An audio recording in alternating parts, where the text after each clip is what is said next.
Well, good morning, everybody. It's a beautiful, crisp fall morning, beautiful sunshine. Only in pure Michigan can it be this nice, I'll tell you, in November. So I'm so excited to turn this class over to not only my very best friend in the world, but somebody who's going to take you all through public record data. As a matter of fact, everything I've learned about public record data has come from you, Lisa. So I'm so thankful. Um, but Lisa, for anybody who hasn't been on a class with you before, tell us a little bit about you. Sounds good. Good morning, everyone. It's so nice to see you, Colleen. So Realist basically is a third-party integration. They originally started Realist thinking that they could make it a tax-based site for us, but there's too much missing information. They're constantly working on it. So as you go through Realist, you will find areas that you won't find as much information, but as you go further into it, you'll see that things will start coming in. So it's a great program. I like using the site because it does give you for sale by owners. That's the one thing that we're missing that we can't get when we're searching MLS is those for sale by owners. So you've got those difficult properties, not a lot of comps out there, great way to go. So we're going to go over real estate today. I will show you BSNA as well.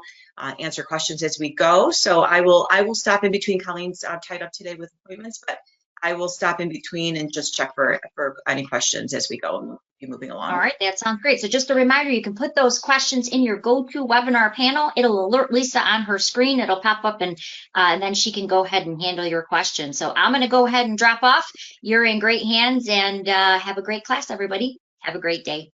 Thanks, Colleen. Have a good day. You too. Thank you. Okay, so it looks like we have about 9 on, so I think there might be a few more still coming on, but we will get you started so you don't waste too much time because there's a lot of information I want to go through. So for Realist and BSNA, we're going to start off in Paragon. So if you haven't logged into Paragon and you want to follow along, please log in and we will start up in there and I will show you BSNA first and then we'll go into Realist. So BSNA is the site you want to go to if you want to get directly into city records or tax records. That takes you directly to the cities or the townships, and it will show you all the information they have online for them. So we're going to start off in here, and I'm going to actually pull up a property first. There's 2 ways to get into BSNA and Realist. If you look at the very top of your screen, there's a tax button, and from that tax button, you have an option to go into Realist Tax Search and then BSA Online on the right side. So those are the 2 that we're going to be walking through, but I'm going to show you the other shortcut.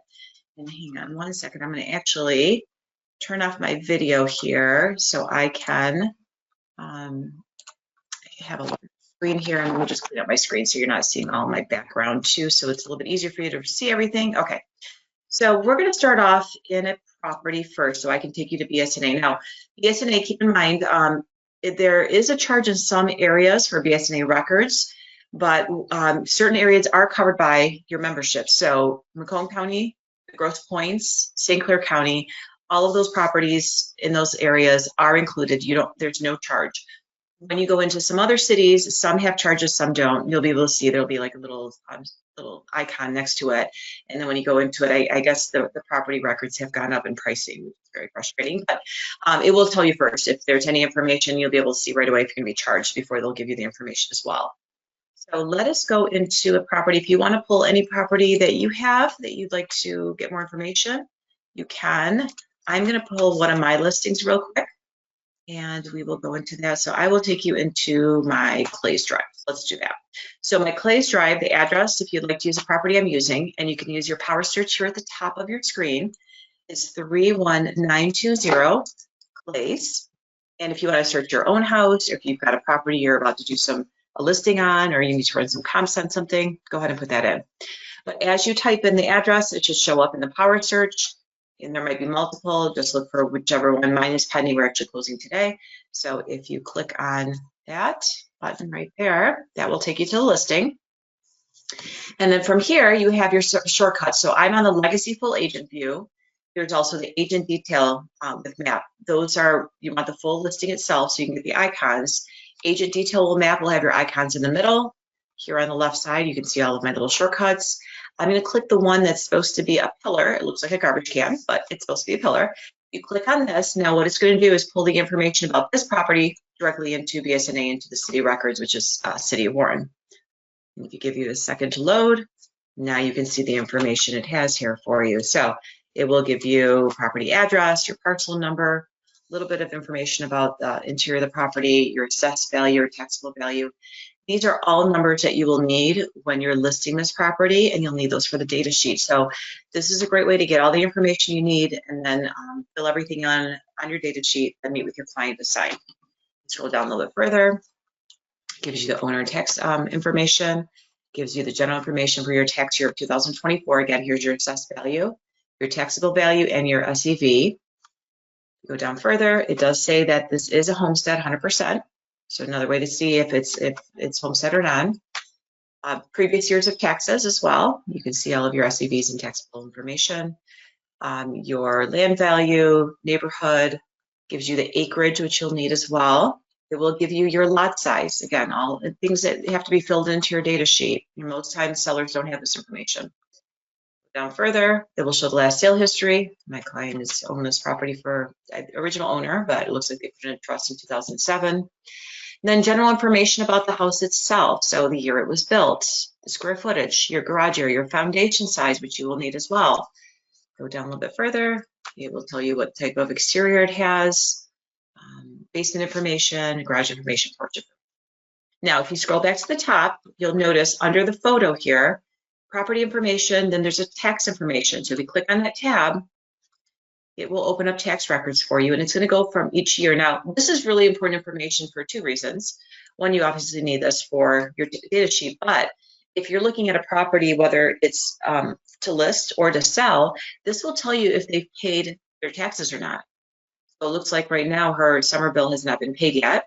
So this will have to be paid from her closing proceeds and her winter bill as well. So it does show you the last time those taxes were paid. So you just want to make sure that those taxes, if you're closing with these people, whether it's, with the seller, whether it's your seller or someone else's, that whatever is owed is being taken care of at closing. So again, this is great information. This also will open up these arrows here on the left, and it will give you a breakdown of how the taxes are being charged.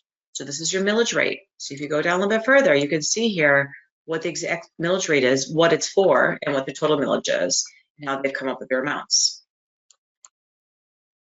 And there's your, and if you go back to the top here, you'll have one more tab as your building department.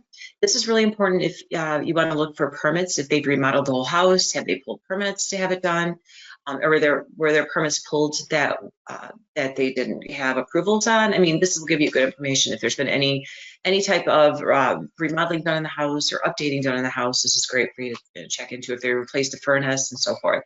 But you can see the last time that they've pulled permits as well here. And then you can view the actual permit itself. So for example, their plumbing in 2016 looks like pulled a permit, and it'll tell you what was done, if the inspection information, this was approved right here. So, which is great, and that's what you want to see.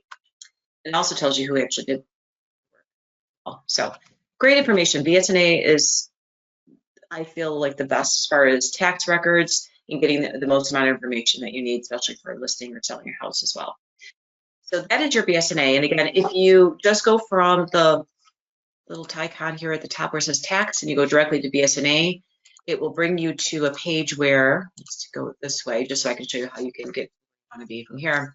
It will bring you to the page. We'll show you all the Macomb County records that they have. That's included again. It also gives you some Sanilac records as well. It's going to give you St. Clair records. Now, everything with an I in Wayne County for the Grosse Pointes, and this is everything that's included again, that is paid for by My Real Source. But if you do see this I when you're pulling up other information, that typically means that there's a charge for the information that they have. So again, these are being paid by My Real Source with your membership dues. Then all you do is go to whatever county you're looking for, whether it's Macomb, select the city, and then you'll be able to search the property address at the top by address or by parcel number, whichever you would know the address. Okay, so that's BS&A. If there's any questions about BS&A, please either put in your chat bar here or in your questions, and that way I can answer them before I take you into Realist, because we're now going to go into Realist.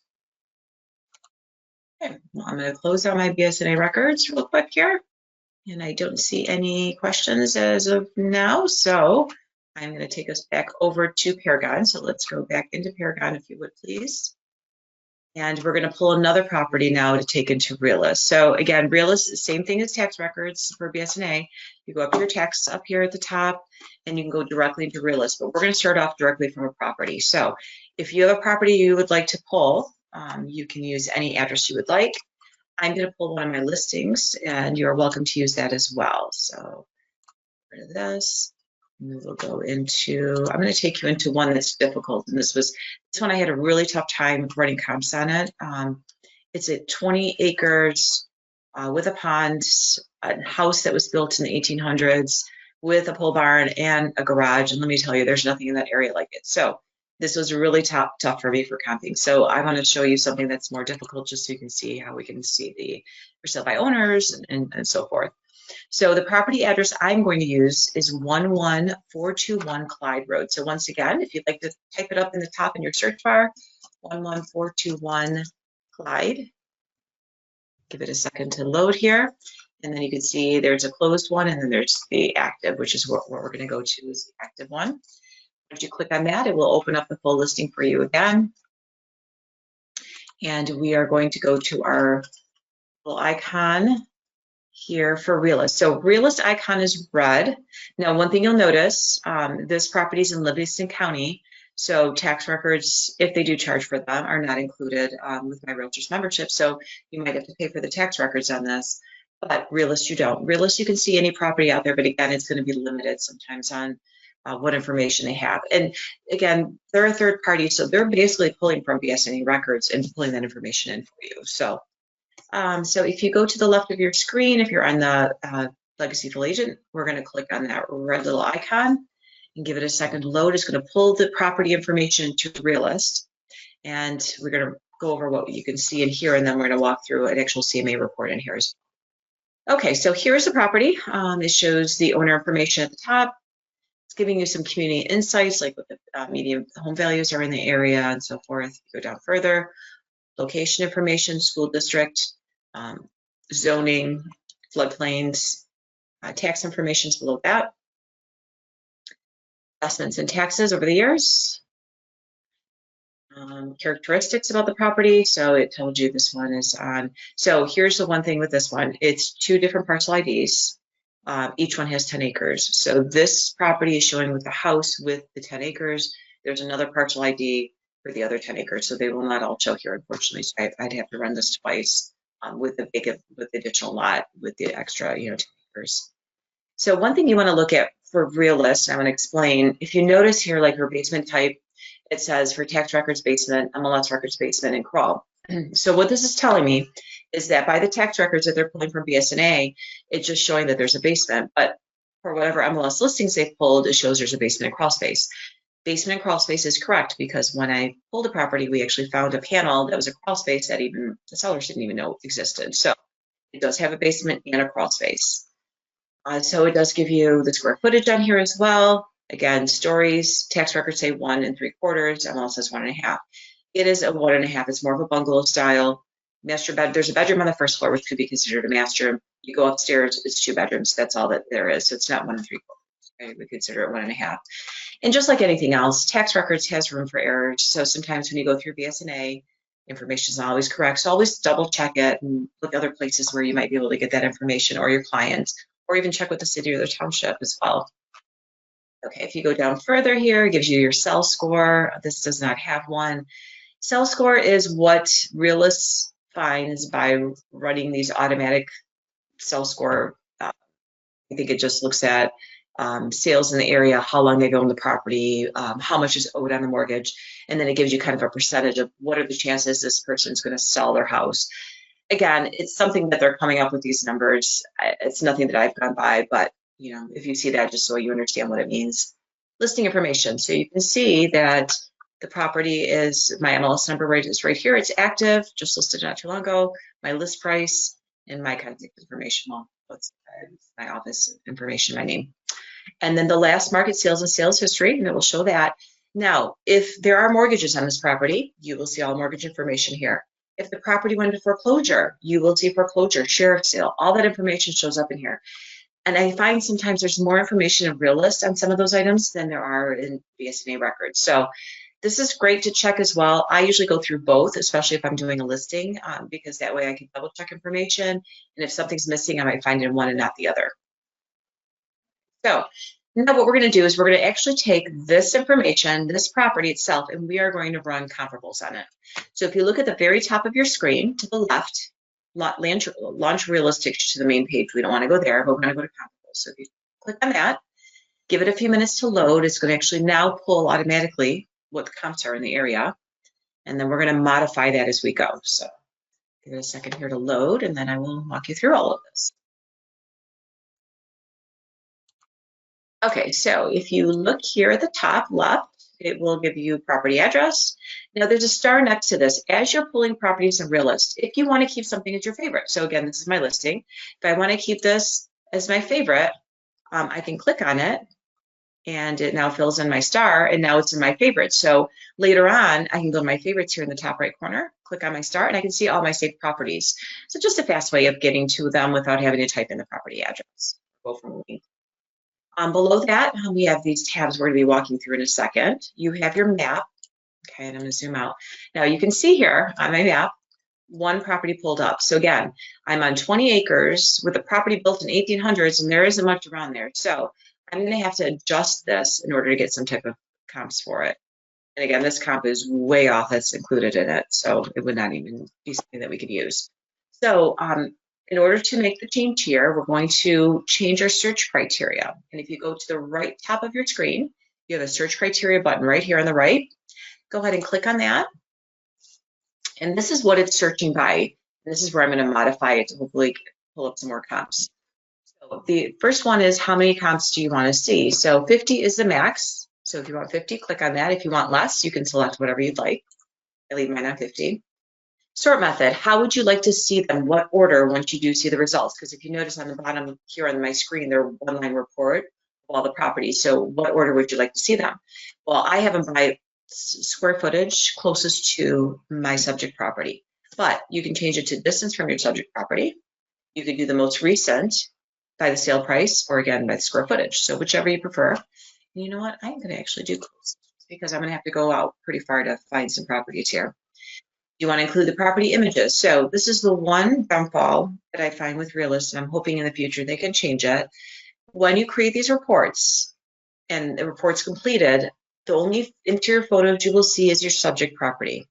So all the other properties you're pulling as comps, you can only see either an aerial view of the property or the actual photo if it's been listed before.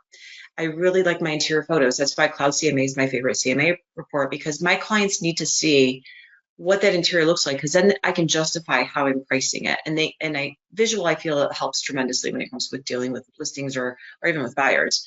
So I like them to take a look at that and look at the kitchen and look at the bathroom. And yes, this one's updated, yours is not. This is why our price point's at lower. So again, I find that those interior photos are important. So when you're searching and you're creating a report, you can see those interior photos. So at least then you can select the ones that you want by the photos that you've seen, but the report itself does not include them. So again, I'm hoping in the future they will change this. It's really the only dilemma that I have with that. Include value projected by assessment. So it does have some automated values on here. Do you want to include that in your report? You want to include the value projected by the square footage, and that real AVM is that real automated value model. So again, it's these are all the automated values, and if you want to see them, great. If you don't, all you have to do is click on them and it will toggle them off. I'm going to keep them on because I like you to see them. Below that, pool, there's no pool. It does have a pond, but again, pool wouldn't help us with that. Now, this is where I'm going to have to change it. So distance from subject, this is only going 1 mile back. Well, obviously, with 20 acres, I need more than a mile. So I'm going to go up to the maximum, which is 10 miles. I don't think I need to go that far when I pulled my comps, but I'm going to pull 10.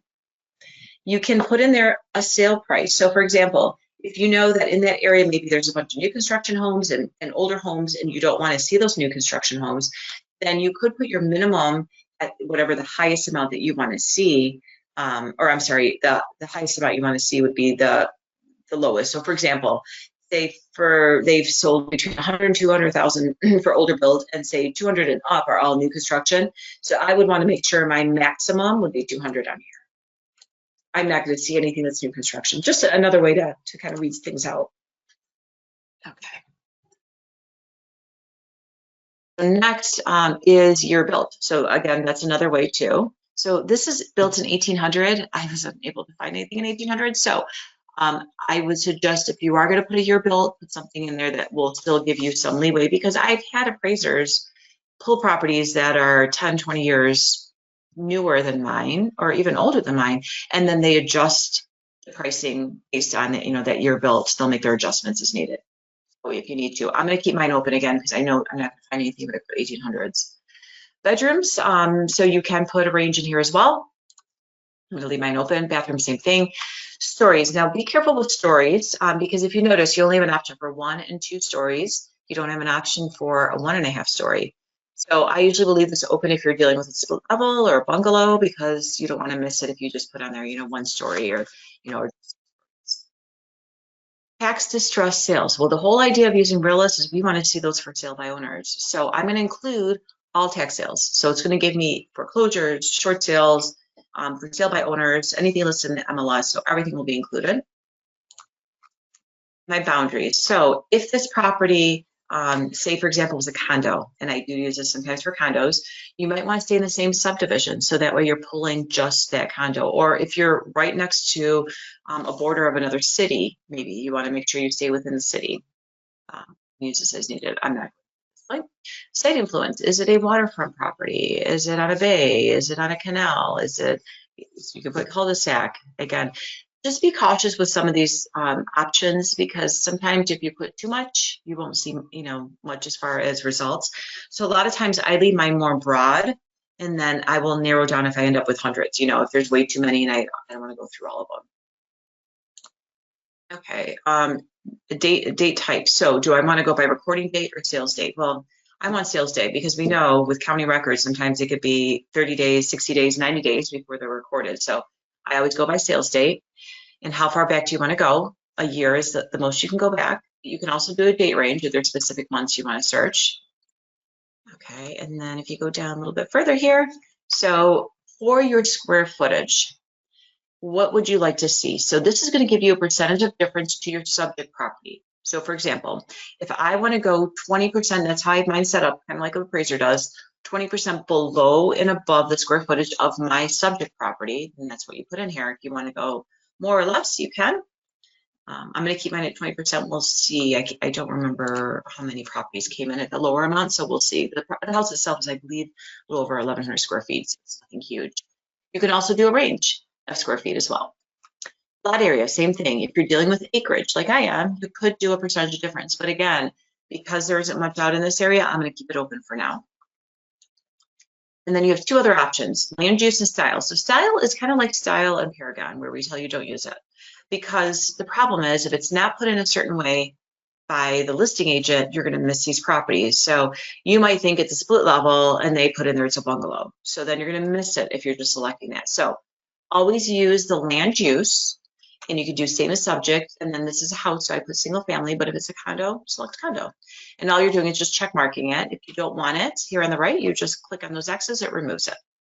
Okay, so now the 2 options you have here is submit, which will save whatever changes you made just for the search, or save and submit will make this a default. So next time you come in here, it's going to search the same way. Well, I'm going to submit because I don't do a lot of properties with a ton of acreage.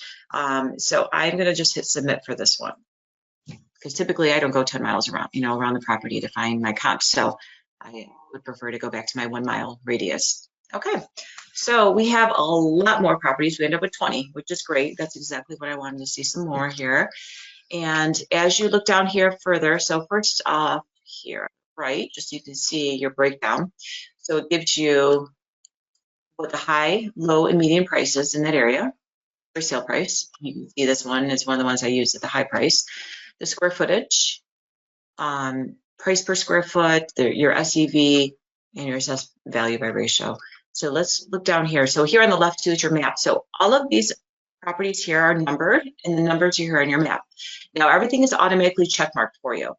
But as you remove some, and I'm going to move this up a little bit, I'm just using my arrow here. I can see these properties a little bit better. If you uncheck anything, it will remove the property off your map. So you can see it will reload every time. So those numbers will start to disappear as you go through them. So when you look at this, this is like an Excel spreadsheet, just like in Paragon, where you can go to any section and just click on it and it will resort it by that. So let's look at pricing. I'm going to go by price. And like this one at 127, obviously I can't use that. But if you click on the sale price, I'm going to click on it again. I'm going to do my high at the top because mine's more on a high end, because most of these houses here, this is less than an acre. This is just over 2 acres. This is a half acre. They don't have ponds. They don't have 3 pole barns, 3-car garage. And so mine offers a lot more than some of these properties. So some of the ones that were, 100, 200, 300 will not work. But these higher priced ones, even like I said, this one doesn't even have 20 acres and they sold it by 30. It's a newer build, but I would still use some of these. I'm going to go back here to the left. And to view these properties, you have 2 options. You can view photos by clicking on the little camera here. So I'm going to click on a camera, give it a second to load. And typically the ones that don't have a camera usually are for sale by owners. So you will see, all the additional photos. So here we go. Here's this first one. And as you click through it, you can see the pole barn and the lot. So you're basically going to go through, see what you like. Like I said, if they could include these photos in the full report, this site itself would be perfect. But they don't include any of these comps photos. But you can at least see them and see what will work for your property, if it's good, comparable or not. Exit out here. If you want to see the full information about it, all you have to do is double click on the address and give it a second to load. Here's my property details for the first one. So if you look here at the top in the middle, this is my listing number 6 out of 50. You look to the very right, including and comparables. So if I decide as I'm reading this, and I've already looked at photos, I don't want to use it, I can uncheck it right from here without having to go back. But this will give you all the same information that we received about my listing. Location information, tax information. So it's going to give you those details. It's not giving you the MLS listing with all the information, but it's giving you these details. You can see what's listed by, sales records. This one had a lot more sales in here, so you see a little bit more information. Recording date as well. You can actually see with the mortgage what bank they financed through. NMSI, Incorporated, GMAC, Mortgage Electronic Registration. So it tells you, and again, if there's foreclosures, it shows you here. At the very bottom, which I scroll all the way down to mine, it will show you the property lines. This is really great information, especially like my property, which is 20 acres. It's nice to see that, which I'll go back to mine and show you again. It'll be in the report, actually. But this, to me, it makes a huge difference because, again, if it's a regular lot, they can see the actual dimensions from each side. So really good information. So if I wanted to stay in here and just go through each one of these properties, I can use these arrows and go to the next one.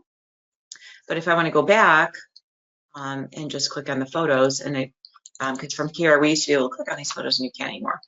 You can X out here, go back, and then I can go to photos for the next one just by going through here. So again, if I was doing a real comparable report, I would spend some time, open up each one of these, go through your photos, and then read the information about them and see, is this one a good one or not?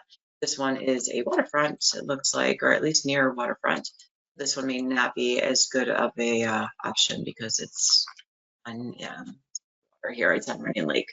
So I wouldn't use this one. So this one would be one I would uncheck. Okay, so basically right now, just for time's sake, I'm going to go through and I'm going to select some of these. Now, if you notice here, the scroll bar, it takes you to the right. You can see everything. Sometimes it becomes frustrating when I'm trying to select. I hate having to go through and just go back and forth here. So what I'll do is I will take my MLS sold price here, or actually sale price, because what this is showing you is MLS sold price was listed.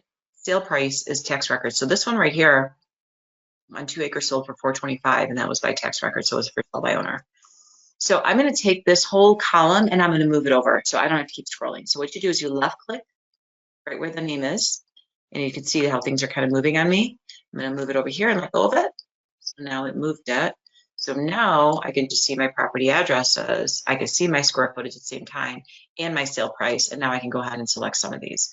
So I'm going to select this owner, which it's not letting me for some weird reason. Not quite sure why. I will have to find out why that's not letting me select these. Really odd. Unless they're already included in the report, which they might be. Let me see. We may have automatically included them. Yeah, it looks like some of these are already included already, maybe. So I don't want Runyon Lake. Lake Brook was the other one. Huh, okay, well, I'm gonna see if these actually show up in my report. So I'm gonna over here and see what else I have. So just select some right now, like I said, just so I can create the report. None of these are letting me select. So there's something going here. Yeah, there's something going on. I think it's just my computer's done something. I got a little bit of a glitch. So hopefully you can select them. So I might just keep whatever's in here right now. I'm gonna remove all these really low priced ones because I can't even really use these ones. Oh, okay, remove those. And let's see, the 250 is not gonna work. Half the price is not gonna work for them. These. And then once you have those, we're going to actually create the report so you can view it. And then I will show you the things that you can see and your client can see once you've created it. Okay, so I've got 13 selected again. I'm gonna try one more time.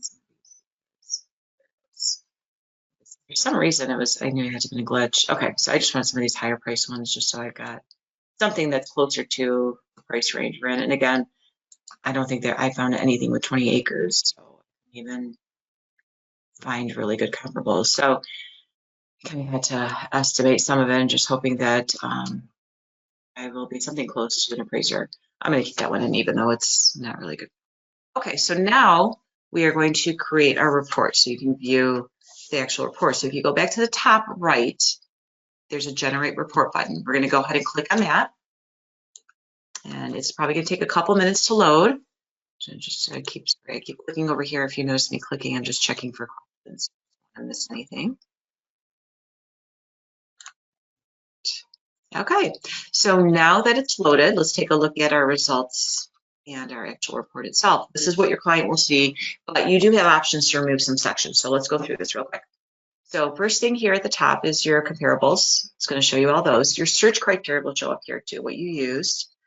And then your statistics will show up. So those median prices, high, low, average, everything is going to be in here for you. So as you go through this, you can see that information. Go down to the bottom, here are your comparables.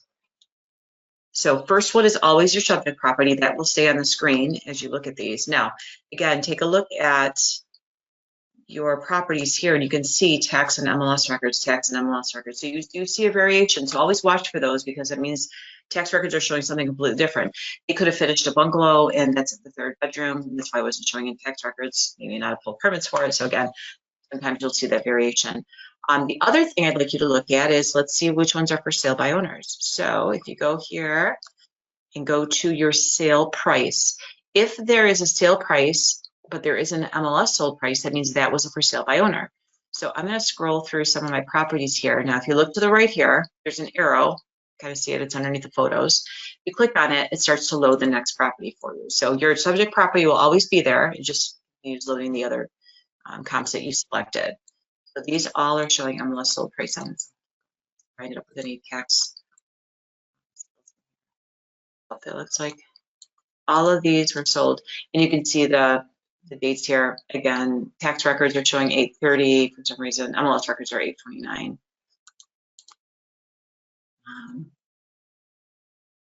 Nope, looks like I ended up with all. Oh, here we go.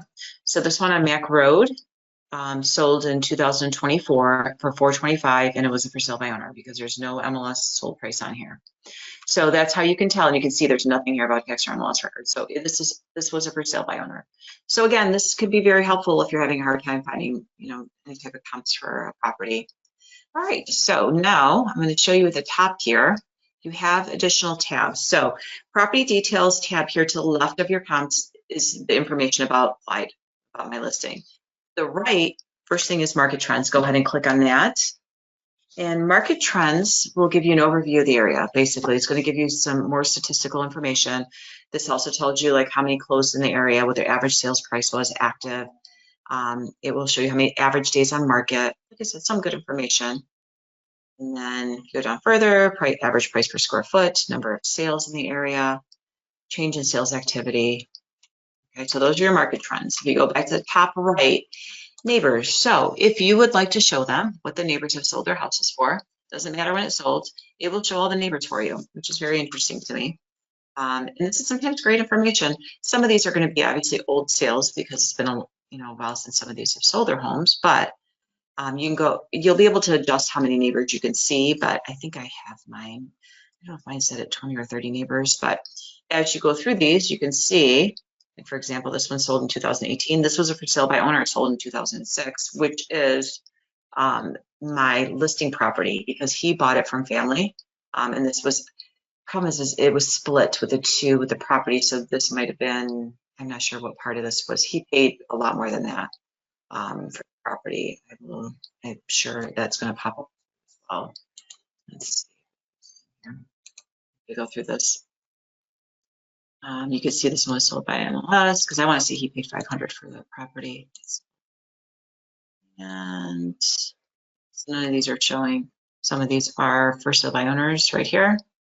But again, if you look back, like I said, some of these are really old from when they sold. But it does give you property and neighbor information as well. This was 2001. This was by owner as well. Okay, and that's your neighbors. So if you go back to the top right, neighborhood profile. And this will give you some more statistical information. So it gives you estimated population in the area. Some of the stuff is interesting. Some I'm not sure if your client would have any interest in it, but gives you median age in the area, household sizes, number of households, how many male and female in the area. I thought this was interesting. Marital status. So I guess if you have someone looking for a lot of single people in the area, I guess this would be helpful. Shows divorced, widowed, separated, which is interesting. The median home sale price, the median age of these houses, the turnover of homes and how fast they're selling. This is really good information for occupancy. There's only 4% that is vacant, a little under 5%. 76 are owner occupied, 19% are rented. And then it gives you fair rent value in the area as well. Quality of life, again, not sure if it's good information that they would need, or blue collar to white collar. Again, not sure if that's things that they need. Household income in the area, commute method, weather, education, where I find is really important. If they have kids, this is really good for them. Shows you how many high school graduates, some high school, some college in the area. Then it shows you schools. It shows you the distance of the schools from the house. I love this. It tells you how many students per teacher, all small classroom sizes, which is great. It gives you their rating by great schools and community rating as well. And then it will give you, here's the high schools, same thing. I mean, I don't know of many high schools in our areas over here that have at least 20 students per teacher, which is amazing. Those are nice small classroom sizes. And then businesses in the area, which again, I'm not sure how helpful this is, but if you have someone relocating from another area, this might be helpful for them. Okay, so that's your neighborhood profile. To the right of that is your flood map. Let's take a look at your flood map. And this will show you if it is in a flood zone or not. Obviously, we are far from water, so we are nowhere near it, but you can see here, there's a water here on the left side of my mapping. So there's no risk of flood, being in a flood zone here. Hazards and risks, these are things that you have to pay additional for. There are other reports. So crime risk, wildfires, which I don't think we have a concern of wildfires over here, but as far as crime risks goes, I mean, you can pay for the reports as well. But I do know that there are all kinds of crime statistics and reports that you can get without paying additional. But if you're interested, you can get that. Premium neighborhood reports as well. This is things that you're going to have to pay for. So it does give you options of other things that they have. Okay, so that is everything in here. So now my options would be, do I want to, I'm going to go back here to my comparables. Do I want to email or print this? So go back to your comparables tab here on the top left, and you can see you have a print and email option. So let's start off with print. Click on print. You have an option of quick print or customized print. So the difference is quick print will just print everything. Customize will allow you to remove some sections. So I think it's important in my comparables. If I want my neighborhood profile, the neighbors, and my photos, and then you click proceed. And then this is going to process and create a PDF, which will download to your laptop and you can print it. It just takes a second here, and then I'll show you the report once it's completed. And then the same thing with email. You'll have the option of quick email or a customized email. So again, I can remove one of these tabs, or I can keep them all in there, just do quick and create all of them. And just bear with me here. This is just a second. If there's any questions at all, please, type them in as you go. I keep checking because I don't want to miss a question as we go. And anytime now, this will create here. Sorry for the delay. It's probably quite a few pages because of the amount I had 20 comps pulled. So obviously, the more you have, the more pages it is. But if you created yours as well, if you select your PDF once it downloads to your laptop, you should be able to see, or your desktop, you should be able to see the full PDF report on it. And again, you can print it. You can always email it as well. Done. So it's completed. So if I hit print now, it's going to download it. It won't automatically print. It's going to download the PDF for you. So don't be concerned if you hit print. It's not going to print your 100 pages. Okay, so mine's not too bad. It's only 33 pages long. So here's a quick view of it. So again, it's going to give property details, information. Maybe I want to show you in here. So here's my property lines. You can see of my acres with acreage here. Again, this is only 10 acres. My other 10 acres I have to pull separately. And then here's a property, and here's all the photos. And again, like I said, 1800s. This house has been with his family for 3 generations, and he preserved everything. I mean, it was so well taken care of, but everything looks like it did probably back from the 1800s. So, the 3-car garage here. You got a shed here, pond. It's a beautiful property. It is available if you have anyone looking in that area. You can see all the photos, and actually, they just finished aerial shots. I have to upload those. 3 pole barns. No, it's pretty. He's got a built-in generator as well. So pretty incredible house. Like I said, very, very interesting. If anyone likes that, back into the 1800s look. I mean, he preserved the wallpaper. It looks like it's brand new. It's pretty interesting. So, okay. So after you get through that, here is the properties that I pulled, the comps around it. And here's all the information about them, the statistics, and now here's all my comparables. So like I said, you're only seeing those interior photos for your subject property. Now I'm only seeing either a front view or an aerial view. And typically, if it's a for sale by owner, you're going to see that aerial view. Okay, so those are my comps. And then as you get through all of those, your next section should be statistics. Here we go. These are my neighbors. So what neighbors paid for their houses, and for all your neighbors, have another section. Here we go, and those were the stats that we looked at as well. Good. So that is the full report. Let's go back a step here too. I'm going to close out my report. Go back to Realist. If you want to email this instead, you can. So we're going to hit email. And again, customized email will allow you to remove whatever you don't want. Proceed. This is going to open up an email window for you here. Now, when you send this, it's going to show your name. It's coming from you. So there's no concern. It's not going to say Realist where it's going to confuse your client. It will say it's coming from you. I created a little signature line here, which I'll show you at the end how to do. You'll see mine as soon as it loads. But if you'd like to email this to yourself, you can, just to see what your client's going to see. And it's usually easier to explain once you go through this. It's why I view everything that you have options for your client. So when they call you and ask you questions, you know what they're asking. And another second again, just because of all the properties. And once this loads, I will show it to you, and then we will move on. So again, if you have any questions, please, type them in right now. If I went over something too fast that we just went through, please let me know. I know sometimes I tend to talk a little too fast. So just type in the question, and I will make sure I show you again or go over it again with you. So whatever it is you need help with, add to email. Okay, that's it. So you can see here, I have a little byline down here with my contact information, but if you want to send it to yourself, go ahead, and then you can see what your client's going to see. I'll close this out. Okay, so we just walked through basically going from, I'm going to do a quick recap here. From Paragon, we went to our Realist link. That brought us into Realist. That brought us to our property details. And then we went to the comparables from here. Now, if you want to go directly into Realist first and then put a property address in, we're going to walk through that way now. I'm going to close out Realist completely. I'm going to go back to my Paragon, and I'm going to take you now to the tab because the view is completely different, and there's things in here I want to go through and change as well. So let's go up to tax records and go to Realist, and I'm going to help you set up some defaults and so forth as we go through this. Okay, so this is going to be your main view of Realist when you first open it. This is kind of newer. If you haven't been on Realist in a while, before it never had this, it just took you directly to your search. Now they're putting these quick stats in for you. And you can do it by different counties as well. It gives you an option here to select which county.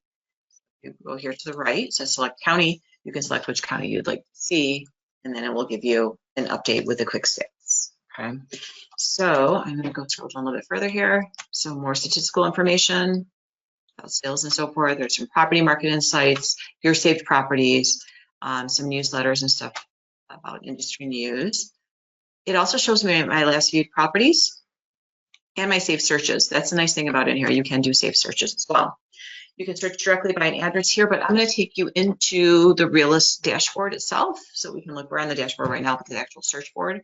So you can see things a little bit differently here. So this is what our view used to be before they added those stats. So this is what you would come to first. So let's walk through this. I want to help you make some adjustments here as we go. So at the top left here, you can see it says multiple counties selected. Now, where it says change county, go ahead and select your change county. And you can have 12 different counties selected. Now, if your county is not selected and you search for a property, you're not going to find it. So please make sure you're including any possible county that you might be working in or searching in. Or if that day you happen to look up something in a county you never really worked in, come back and just add that in. It's not a problem, but you can only do 12. So if you have 12 already, you're going to have to go to the right here and hit the little trash can and remove one, and then you can add whatever else you want. Once you have those selected, you're going to go to the bottom right corner here and hit apply. So that'll save your counties. Now, you have two options just like Paragon. You have a quick search, which you can't do much with a quick search, and we have my search. I always use my search. I rarely use quick search because quick search is very limited. You can't adjust your search criteria boxes. You can't add additional. You can't save it. So I always go into my search. So go ahead and click your tab that says my search. And now you can see we have all kinds of search criteria boxes down here. Now, let's go ahead and take a look at what your options are. First, you've got saved searches. So if I wanted to just go to one of my saved searches, I can go in here and click on them. But under there, there's a customized search. Go ahead and click customize search. Now, this is where you can add those search criteria boxes or remove things that you don't want. You can have 30 boxes to search by. So these, again, are just items that you might possibly need to search. But when you search and find a property, it's going to still give you all the information. So I would make sure things are in here that you normally would be searching by. So let's kind of walk through these real quick and see. First thing here on the left, it's under all categories. I like to separate them. So let's go first one, it's owner information. Is there any information here that you would use to search? I like pulling up properties by owner's names. So I will use last name or the owner full name. So make sure you have one of those check marked. Owner occupied, I had an agent ask me how can they search like rental properties. Well, if you select owner occupied, it will give you an option, I think, if they're owner occupied, yes or no. So if it's not owner occupied, then typically it might be a rental or a vacant property, and that will give you a way of pulling those information.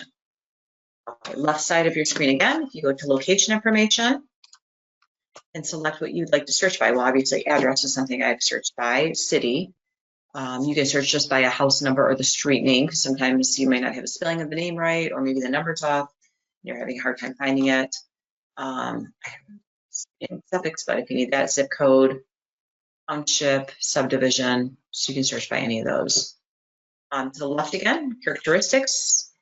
What are the items that you need to put in while you're searching? So footage, acreage, if you want to search by, bedrooms, bathrooms, any type of interior features of the property.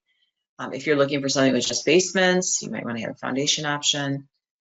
Has a pool or not, square footage, living square feet, parking type, style, stories, you're built. So any of these that you would like to search by, make sure you have them selected. Then to the left of your screen again, under characteristics, listing information. If you want to search by MLS sold date or status or expiration dates, where I do have agents that like to come in here, run expires, and then they run mailers in here, because I'm going to show you how to actually create mailers as well. So anything here that you might want to search by, if you want to search by an agent's name, you know, again, make sure those are all selected.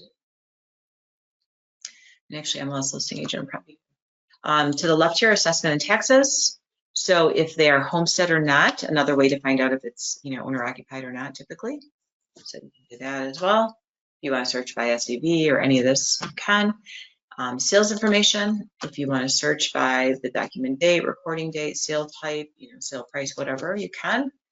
And foreclosure and distressed, if you're searching by those, if you like to run foreclosure properties or short sales possibly, this will allow you to search for some of that information. And the last one, which I should have highlighted, is mortgage information. If you have lender name, I can put in there Chase Bank, and it will pull properties that is owned by Chase Bank. So great way to find some foreclosures. Okay, so that is your search information. So you can save it and make it your default, which I just did. So it's updated my default search. Or you can just apply it just for now. I just saved it, and then you're going to hit the X here in the top right corner, it takes you back. And if any changes were made, it should show up now in here. Okay, so now I'm going to do just a quick search because I want to show you if you ran a property, say that was never listed.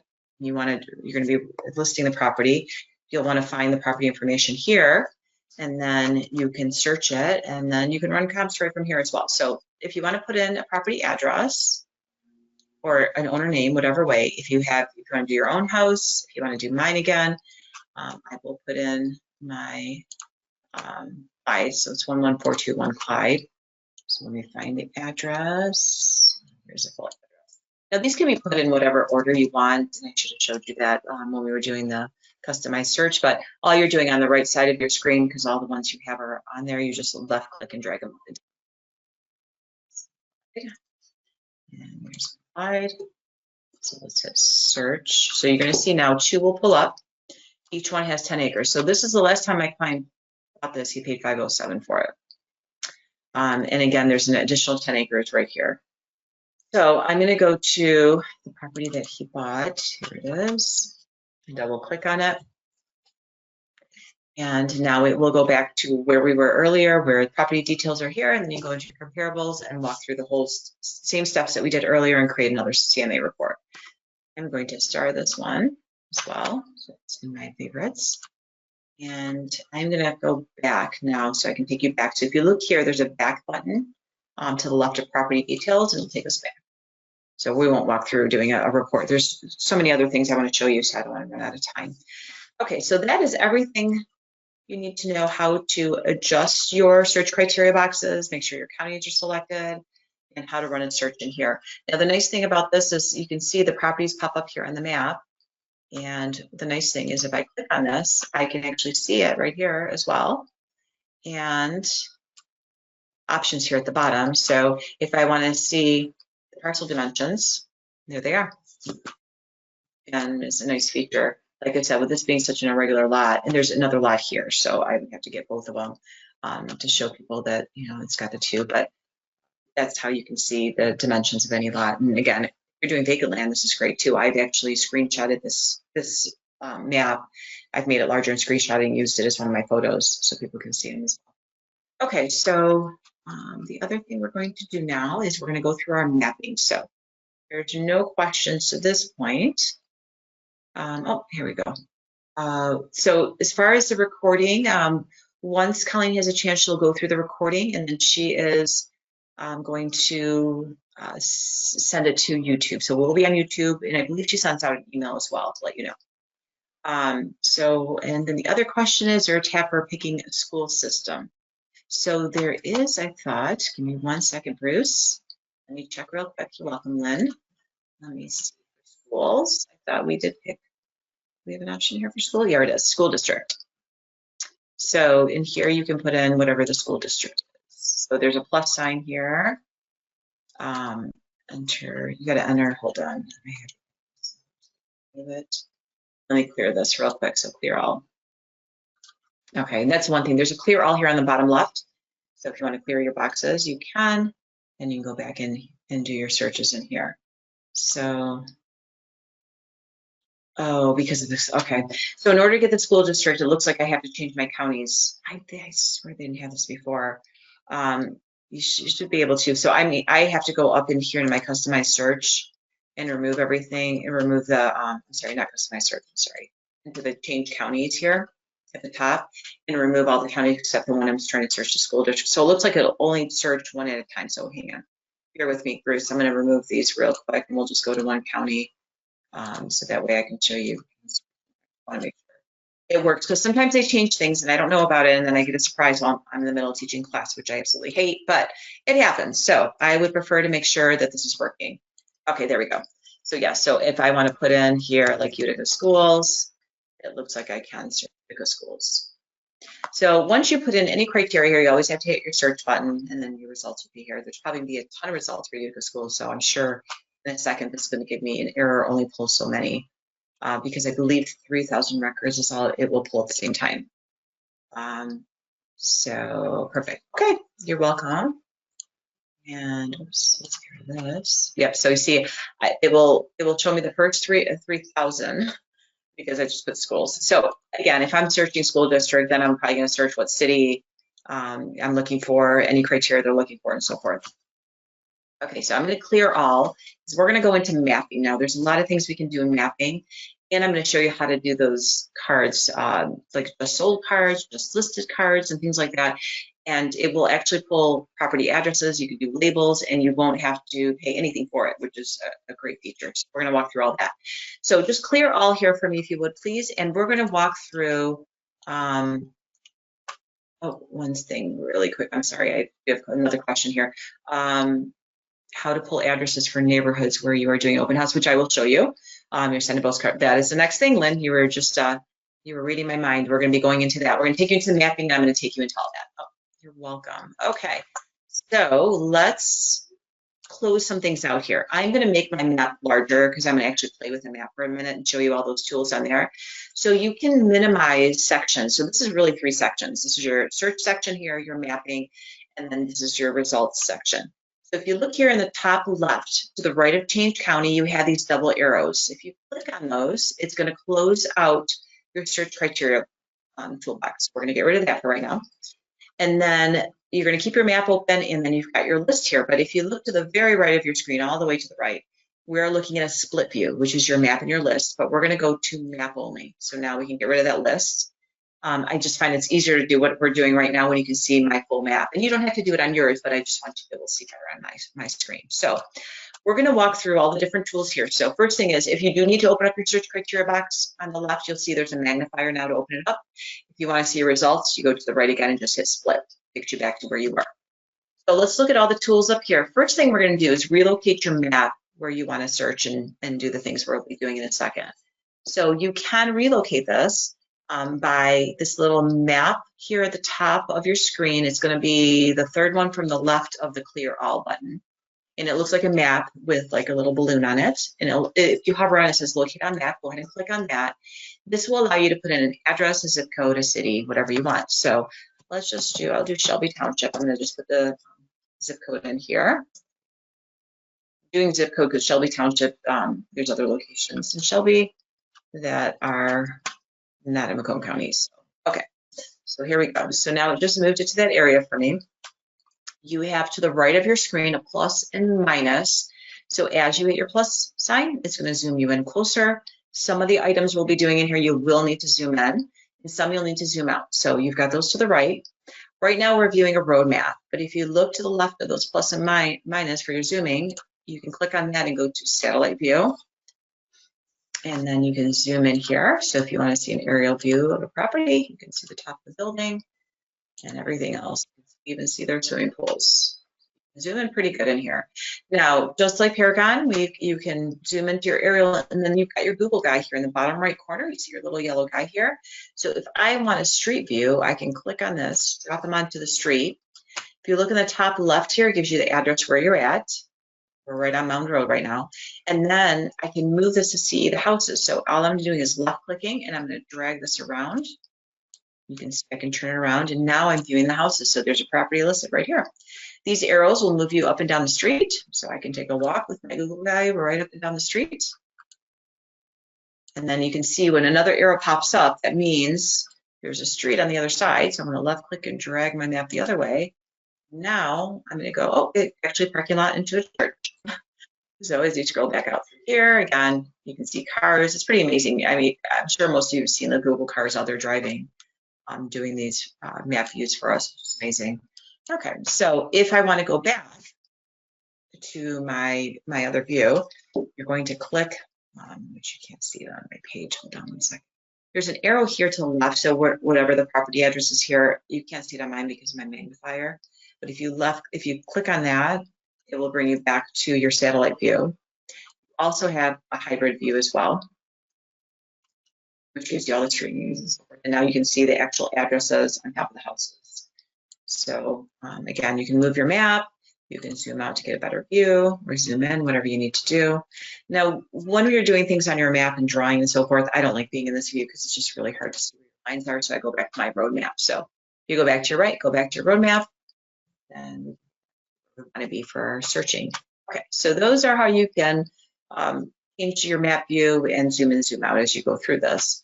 So if you go back to the top left, let's look at our tools here. We're going to start all the way at the pencil over there on the top left, and we're going to draw onto our map. So I'm going to zoom out a little bit, and I'm going to click on my pencil.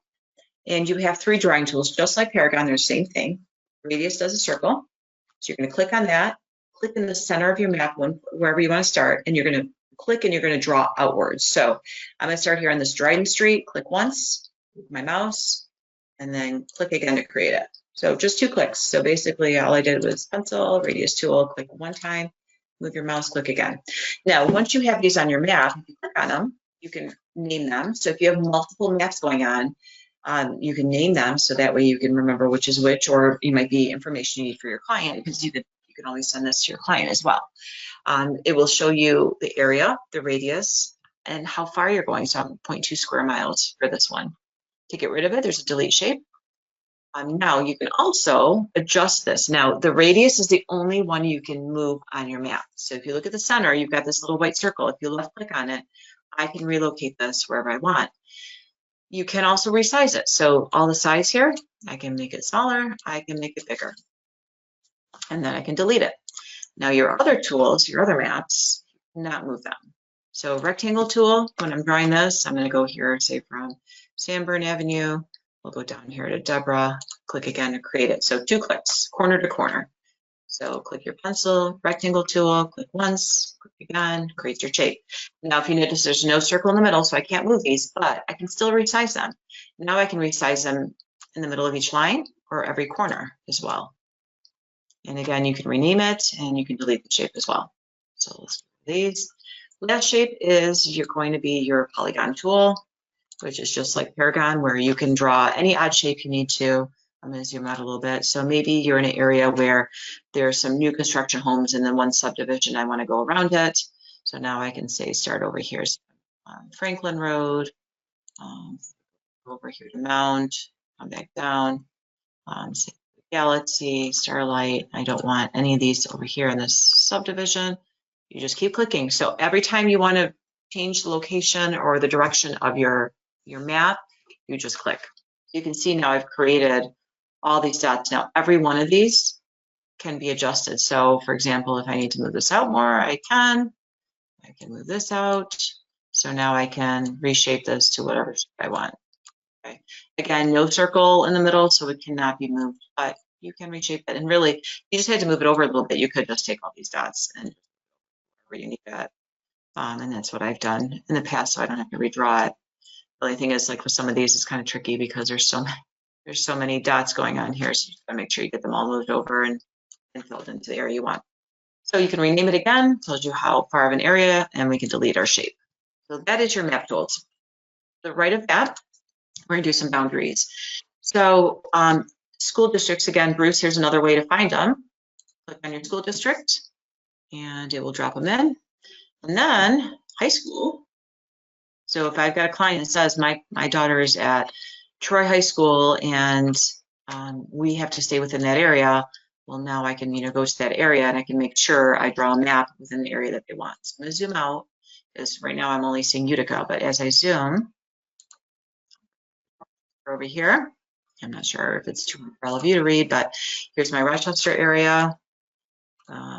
So So again, and the nice thing about this map is as you left click and drag it, it's going to keep reloading everything for you. Whatever you have selected, your results will show up.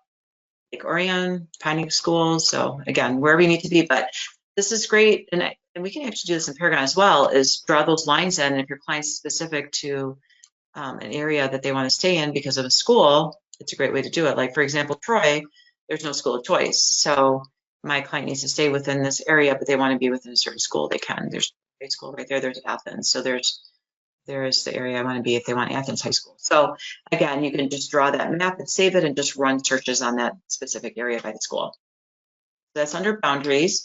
The other thing I like about boundaries is your parcel. Now yours may not be selected, mine is by default, and I'll show you at the end where you can do this.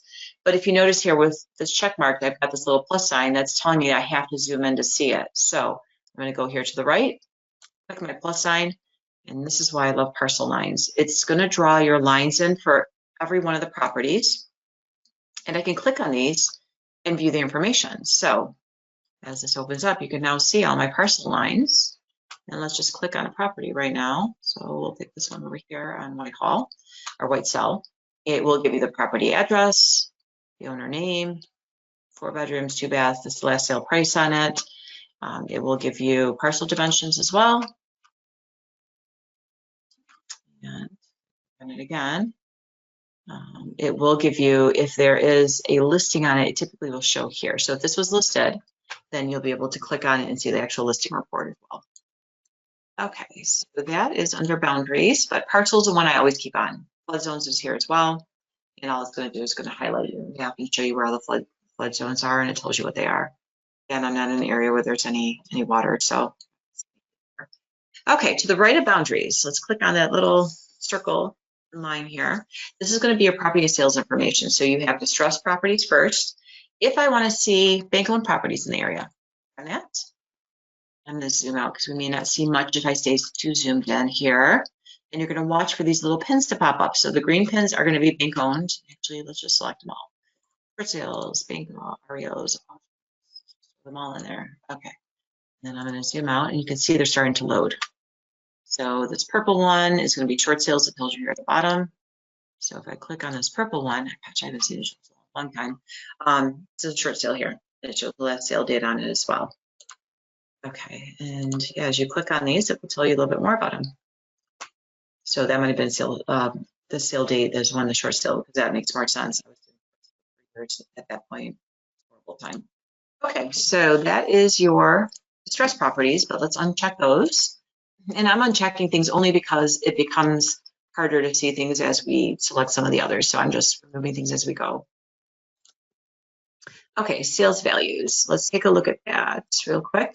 Tax sales. You can go back further if you want, up to 12 months. But let's do the last 3 months. So I can see the last 3 months of sales in the area. Here's one on Ashley. A little bit.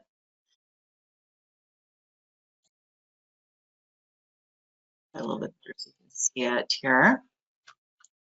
Here, we'll just pull this one. Yeah, one got it. Okay, so as you click on that, it's going to show you the last sale. This one was sold just in September. And you can see the price of that.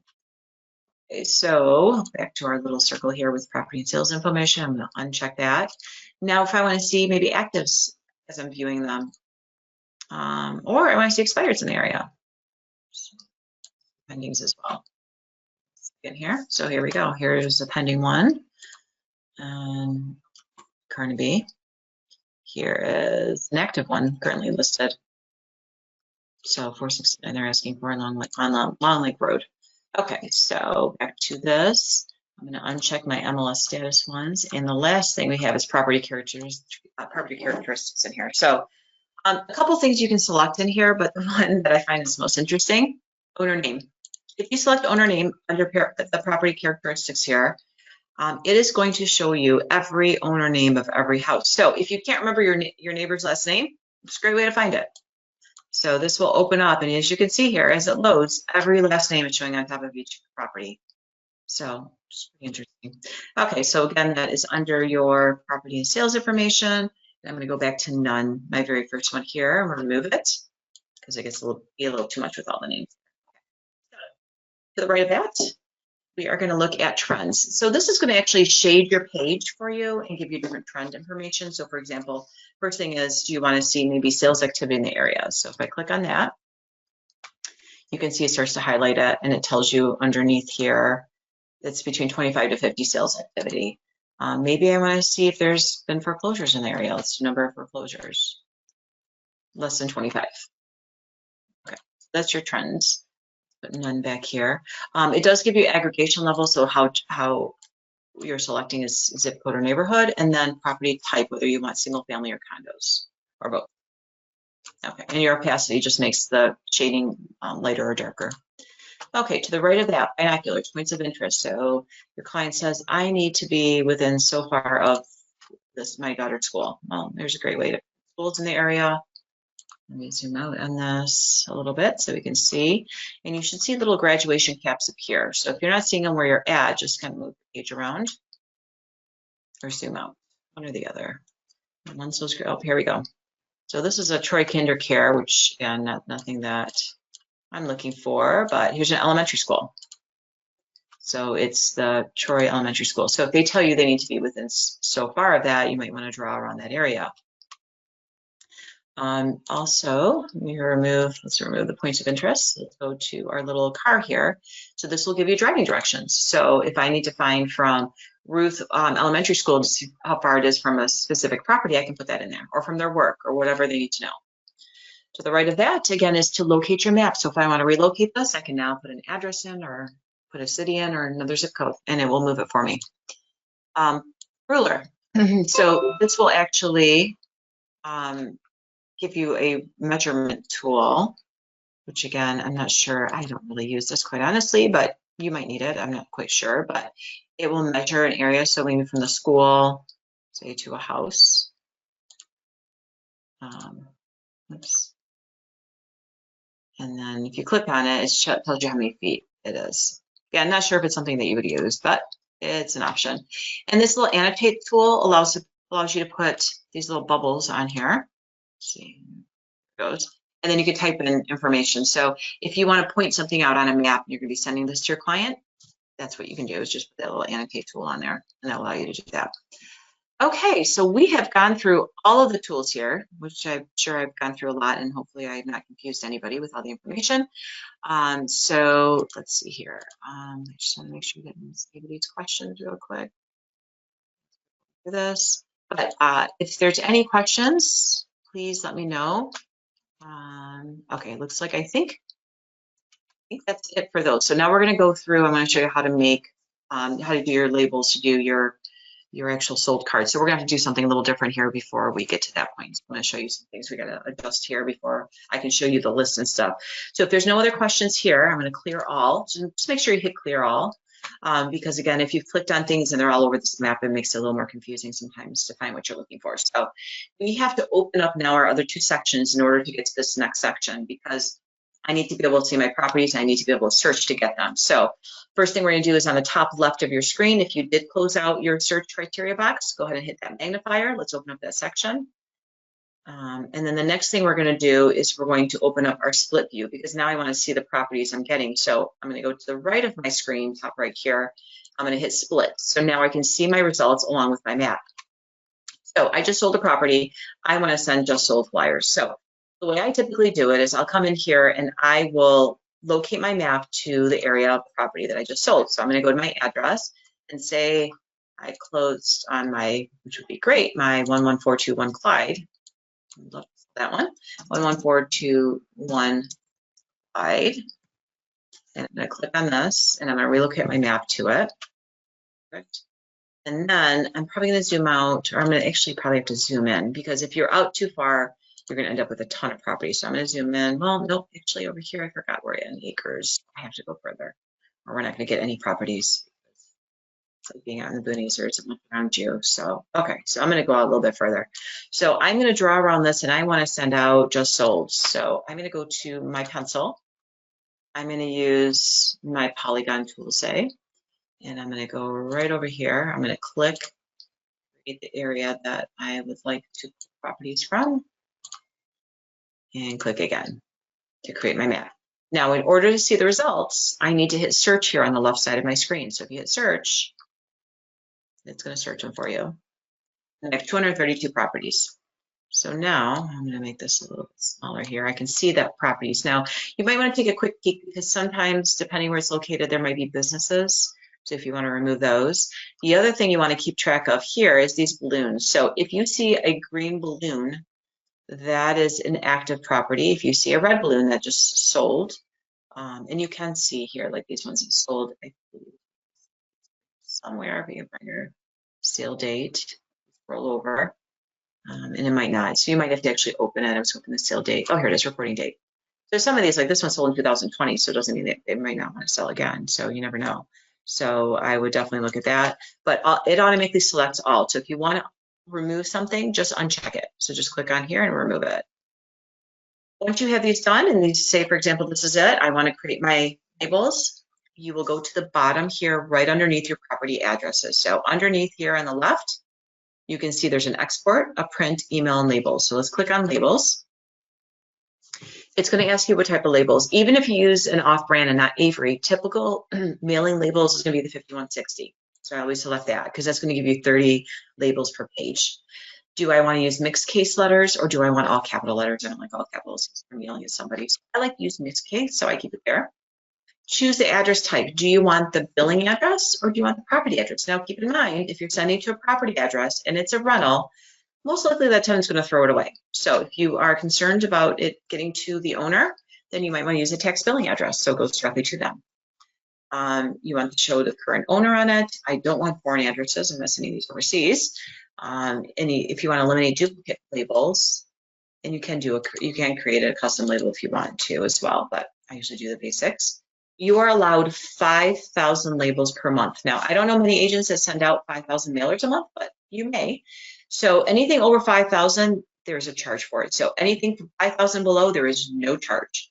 Now, keep in mind, whenever you create these, it starts to deduct them from your 5,000. So if you don't want to create them now, because you're not going to use them right now, or you don't want these specific, and it's just, for the class, don't create them. I will create them because I'm not concerned about 200 properties. I don't send out 5,000 labels, so I don't have to be concerned. So I'm going to hit create so you can see what they look like. And it just created a Word document for me. Here. Just download it to my computer. And when it loads, I can show you what it looks like. And then you will edit it. Give it a second to load here.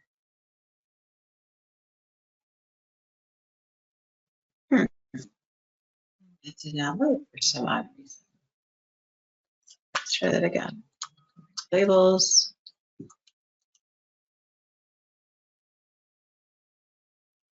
Here, I'm going to leave this one. I didn't pick up the addresses. This again. Now it's trying to open again. Well, hopefully you are getting better luck than me because usually sometimes it takes a minute, but these are not loading for some odd reason. I don't know what I'm doing wrong here. Let me see if it downloaded. Nothing. Okay, well, this should be working. So hopefully yours is. I'm not sure why mine is not. For some odd reason, it's not loading the properties. And it should right here on this Word. So hopefully everybody else is getting it. Mine is giving me something. Oh, it's giving me. Okay, that's fine. Let me try something else because mine is not loading. So hopefully yours is. I'm hoping everybody else is having better luck than I am. I'm not sure what is going on with mine today. But I'm going to try print. Let's see if it gives me. If it will give. That's going to give me table. Yeah, let's export it. Let's try that. I'm going to take it to an Excel spreadsheet.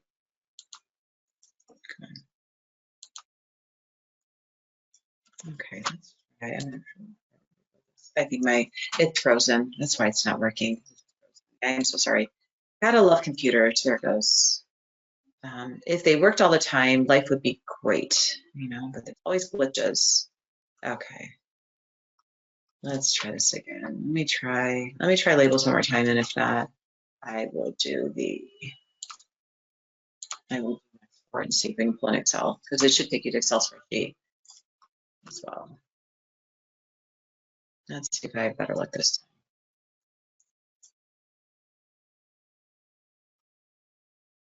time. And okay. Well, I apologize. I was hoping to show you what it looks like, but let's try export. Let's see. Customize import export. So a customized export allows you to select what you want from the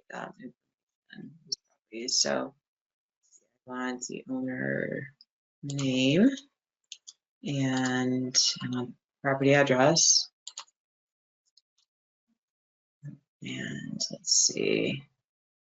Don't know if I need this code in the city if it'll pull up with the property address. We'll leave it at that and let's see how that looks. Let's see if it works. Hopefully this works for me because this is becoming frustrating. That's not working. I apologize. Again, something's going on there, so I'll have to see what's the problem. Okay, this did, perfect. Okay, so I can only show you this. So it pulled up the cities, the address, and all the owner's name. And again, I can take this into labels as well. So now all I have to do is switch these around, but I've got everything right here.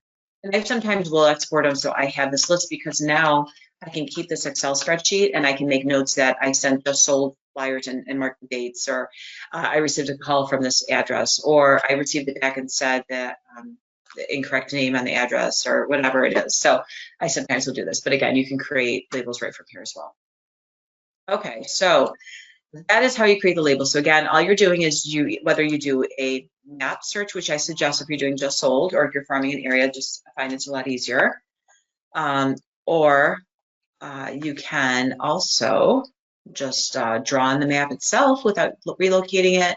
You can put in a zip code, but either way, you're still going to have to put in a map or something to find the properties. You can add additional criteria to limit what you're getting as well.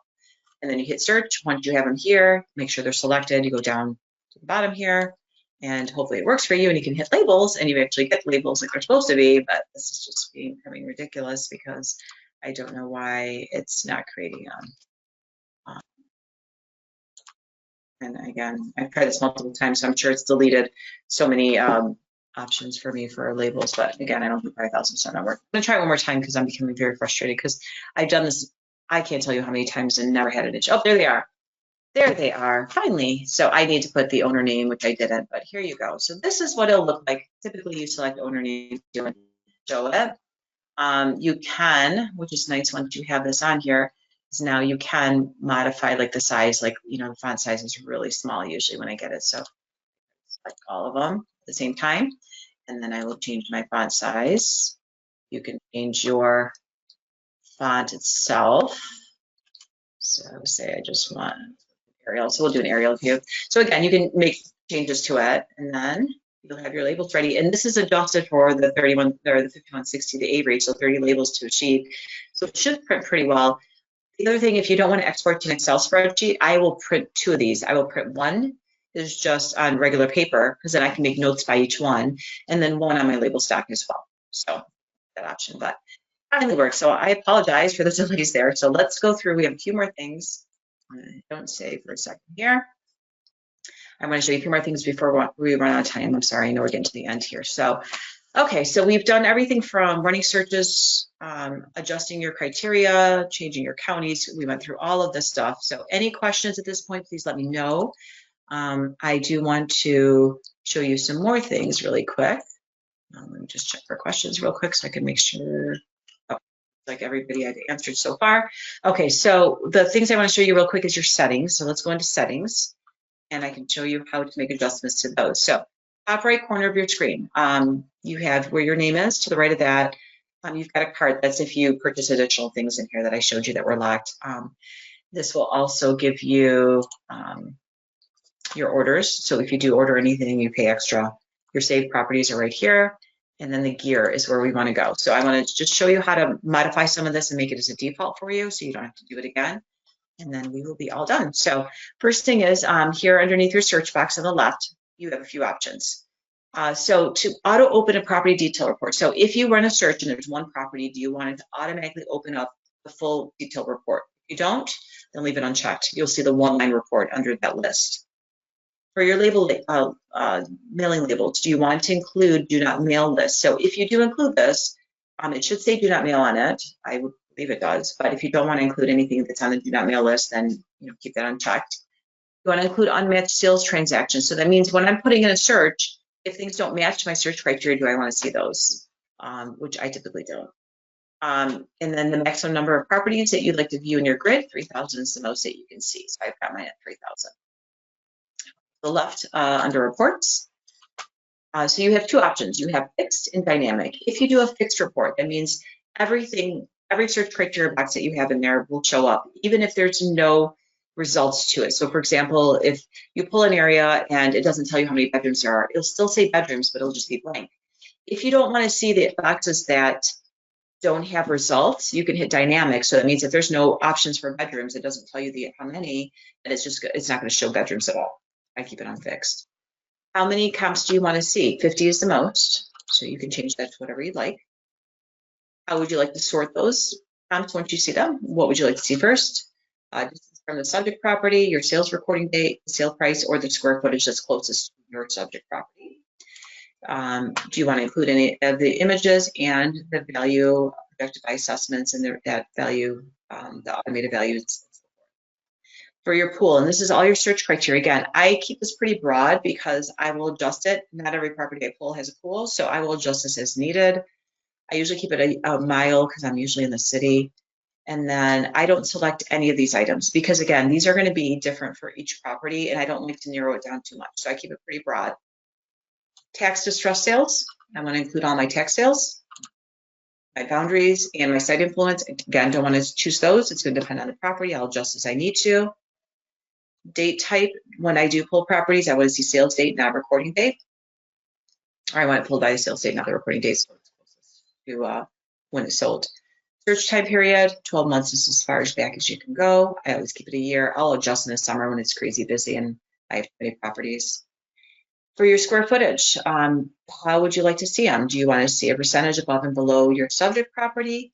If you're going to do anything different, then I would just keep it as none and adjust it as you go, because again, putting in square feet it's going to be different for each property. And then if you go down further, same thing with lot area. I don't do a lot of acreage typically, so I leave it as none. And then for my land use, I want to save as subject. I do more single family homes than I do condos, so I keep that selected. But you could just keep it as same as subject and then select single family resident or condo. And then style I never use. Your neighbors report. How many neighbors would you like to see in that report? 30 is the max. That's what I have mine set as. How far do you want those properties from the subject property? So usually I still do a mile. Do you want them on the same street? Do you want them in the same city, the same zip code? You can do any of those. Do you want to include property images? Absolutely. And neighborhood profile reports. So when they give you the report with all those neighbors that they sold, or the area, I'm sorry, those were sold, but for your area, for your neighborhood, how far from the property? I didn't have too many, as you saw with mine. I think I had 2. So if you want to go a little bit further, I would say maybe 3 miles, just so you can see what's in the area. You can do that. How many do you want per category? So tax 25 is the most. I think I have 10. And then what do you want to see? I don't have to include all these properties. So if I don't want banks or personal services or pet service, I can remove whatever I don't want. And then how far for schools do I want from the house? Do I want public and private? And what kind of schools do I want to see? If I don't want to include vocational schools, I don't have to, I don't want to include adult education. Again, you just X out whatever you don't want. And that's it for neighborhood profile reports. So to this point, I'd like you to hit your save changes in the bottom right corner of your screen. Don't lose anything. And then the last 2 things we have, map first at the bottom. Do you want to see your parcel lines? I like mine on all the time. I don't know why mine keeps turning off, so I'm going to save changes. And then your email signature, that's the last thing. So in here you can type in whatever you'd like for your signature line. There's not a lot of options, so I can't bring in a photo or logos or any of that. You're basically going to put in your information, contact information.